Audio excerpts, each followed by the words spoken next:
अस्सलाम वालेकुम नाज़रीन, दादू न्यूज़ इशू में भली कार आया तानिश खुश कया के ब्रेकिंग न्यूज़ ॾींदा हलूं त दादू जे गरीबाबाद पाड़े मां देर रात सां नामालूम चोर जनरल स्टोर जी छित भञी लखे 1.5 लख खां वधीक रोक रक़म ऐं सामान चोरी करे फरार थी विया आहिनि। ब्रेकिंग न्यूज़ आया ताईं पहुचायूं पिया त दादू में रात जे वक़्तु दादू पुलिस नशे जहिड़ी निंड में सुतल दादू शहर चोरनि हवाले गुज़िरियल ॾींहुं पिणु दादू जे ए सेक्शन थाणे जी हद मां नामालूम चोर किरियाना जे दुकान जी छित टोड़े लखे रुपयनि जो सामान चोरी करे फरार थी विया हुआ।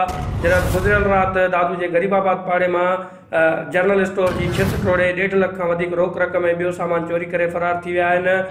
चोरनि ख़िलाफ़ पुलिस निंड सुतल आहे ऐं चोरनि ख़िलाफ़ का बि कार्रवाई अमल में न अची सघी आहे, जंहिं सबबु दादू शहर बदमनी जे वर चढ़ी वियो आहे।